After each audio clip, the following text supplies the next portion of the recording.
When I started realizing that the world wasn't as it seemed to be, or as even my family and parents were telling me that it was, I rebelled against that, but in a very dark and negative way, with a lot of hatred. And I had no frame of reference in knowledge, in true knowledge. So I explained to people I didn't understand astrotheology. This is a topic that people really have to understand in order to understand what religion in the modern day is. I had no knowledge of astrotheology. When I learned about astrotheology, all my hatred for organized religion vanished almost in a moment when I understood what religion really was and where it came from and why it was the way that it is today.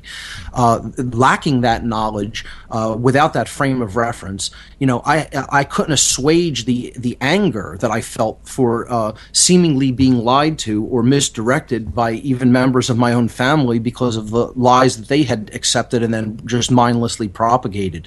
So that drove me to seek the exact antithesis. I wanted to find what is the opposite of this. Yeah. And I found it in a big way in the form of Satanism and dark occultism. So I got involved in some of these groups, and I realized that they weren't really the satanic ideology, obviously wasn't what most people think that it is. We could talk about the true tenets of Satanism and dark occultism if you want, but I realized it was an ideology that really ran the world, and I was realizing these groups, these occult groups, were not just isolated individuals working for their own personal reasons or personal agendas, to enhance their own knowledge and power, but they were actually really an eclectic variety of people from every walk of life, every social institution that you can imagine. Yep.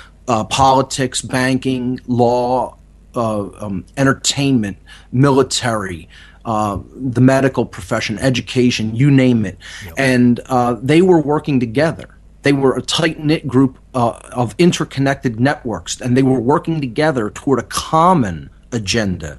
That agenda was really controlling everybody else. Yep. This was like an arm of a cabal that's working toward global slavery, working really to continue global slavery because they're already in control. And again, the level I was involved, I tell people very honestly, was what I admittedly call the Boy or Girl Scout level of involvement. This was a very low level area where they were looking for people with certain personality traits, talents, characteristics that they could exploit and then groom that person upward through the so-called chain of command or the hierarchy, however you want to call it, in this dark occult network, to place them then in a position as a point man for them to exploit and influence society. So I call what the Church of Satan was doing psychological vetting and filtration. They were vetting people for certain psychological characteristics, and then they were filtering them upward through their hierarchy and grooming them as point men for positions of power. Yeah. That's really what this whole satanic network does. It interfaces with the public at this low level that I was involved in it at. And when I realized that I was involved with these organizations at that level, my conscience at that point wouldn't allow me to go further. I wanted no part of it at that point upon recognizing what it really was at a higher level, that this organization was just this real low-level public interface level of these higher-level dark occult networks that are working worldwide. So I pulled back my involvement and have no affiliation with them now and never will again, because I was about going into this knowledge, this hidden knowledge, for just personal reasons. I wanted a personal tactical advantage in the world over other people who didn't have that knowledge. In my former low level of consciousness and selfishness and just a life that was just geared toward service to self in my past. Essentially, once I did that, once I understood what it really was, I pulled back my involvement, and they didn't have any problem with me doing that whatsoever. Their reaction to this was, "You think that we need you to do what we're doing? There's 10 other or 100 other people like you that we'll find. And it was more like, go and say what you think you know to anybody. Well, you know, that we have people's minds under such tight control. You're going to realize that. You're going to find that out. And when you try to tell people about what you've seen, it's not going to do any good. So they were just like, they had no... You. Absolutely. They had no intention of trying to get me to stay, trying to convince me that what I was doing was a mistake, or even threatening me. It wasn't even a threat. It was just like, okay, boy, we're done with you now since you don't want to be involved. And now take off and go and do your worst trying to tell people what we're about, because we have their mind completely and it won't do you any good. That was their attitude. How far back are we talking, Mark, with this? What's the time scale? This was in the started in the earlier part of the 90s and progressed almost through completely to the early 2000s. What do you think the attitude of these people would be now, given the gradual awakening of humanity through the efforts of yourself and many others to alert people to humanity's plight? How do you think they would feel about it at this point in time? Well, Mark, I could tell you an anecdote about this, and it's not very positive. I know the show is called Good Vibrations, and I'd really like to, espouse this on a positive bent. But to be honest, I don't feel that they're worried a bit. Not at all. And I'm just being honest. You know, I want to be honest with people, and I don't want to break them down and break their will to move forward and change things. That's the whole idea here. That's what we want is to activate people. But if you're asking me honestly what I think that they think, I don't feel that they're worried at all, because I feel that they understand a concept about a quantum shift that many people don't understand. And I could tell you a small anecdote about this, and hopefully it will put it all into perspective about what my take. Admittedly, I'm not trying to say that this is how all of them think, but my take on this, based on some people I've spoken to, on what they feel about what's going on globally right now. Yeah. I was involved in another organization. Not the Church of Satan. It was another local satanic group or network based out of Whitehall. I've not recently, but about maybe it was probably around 2008, long after I had severed my involvement with a lot of these groups. Maybe 2009. I sent an email to a former associate that was in one of these dark occult organizations, who was higher up than me and who I knew had some affiliation with, some higher level occultists. And I basically just sent a very short email saying, I know you're not interested in really speaking to me or at length or anything like that. I know you know what I'm, doing now.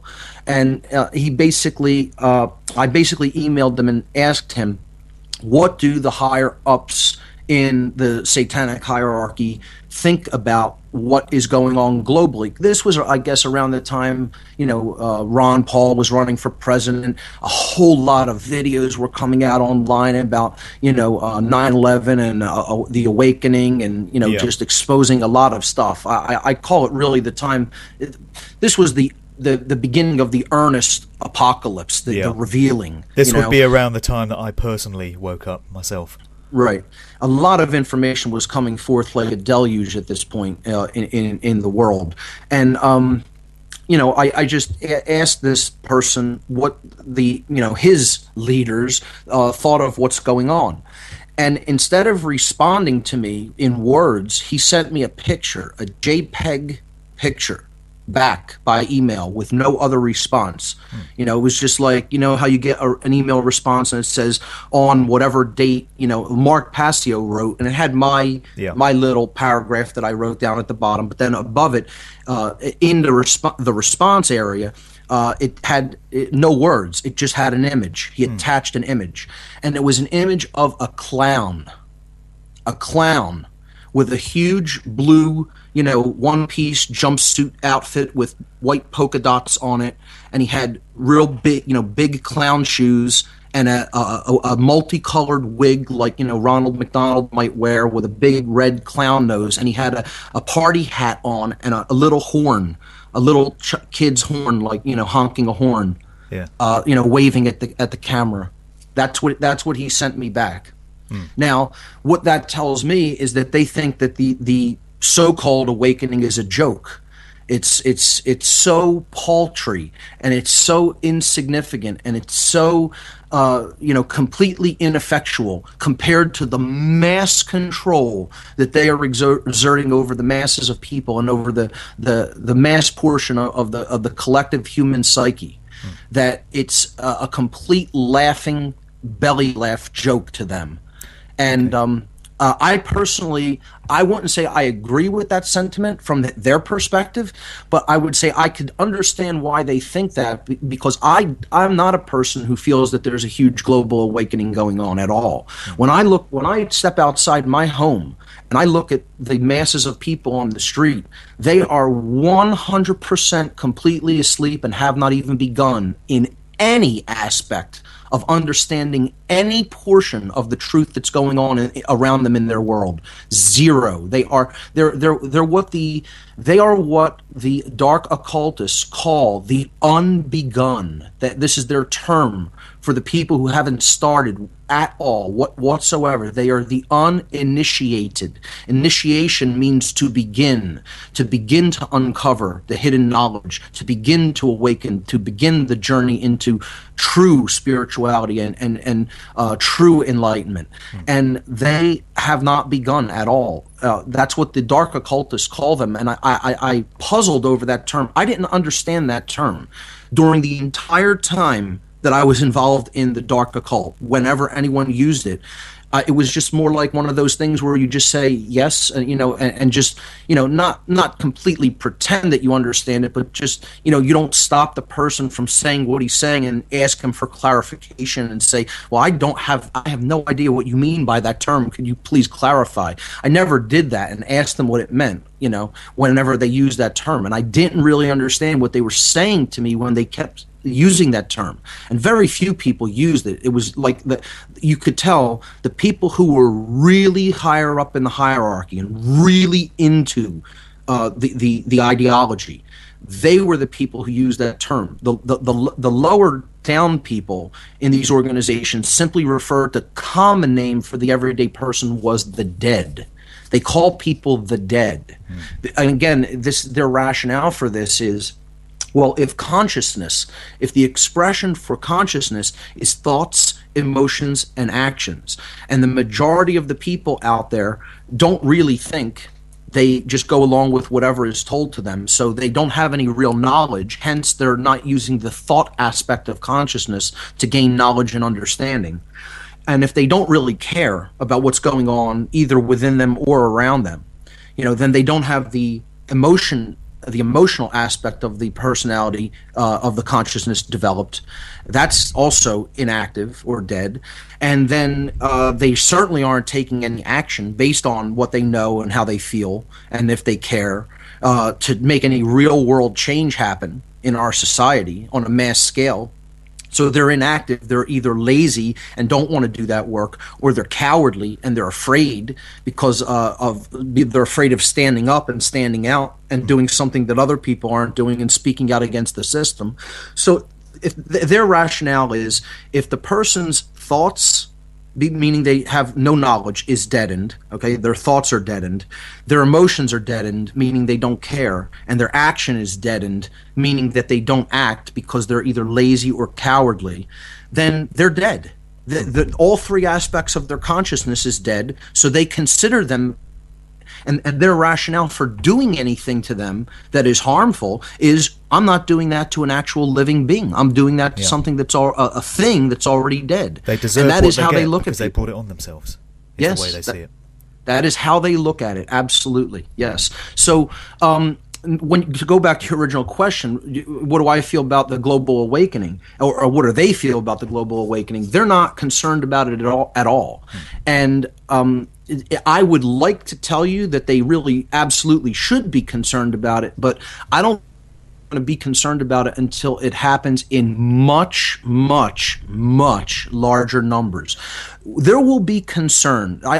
People ask me this all the time. When will you say that the world is really waking up?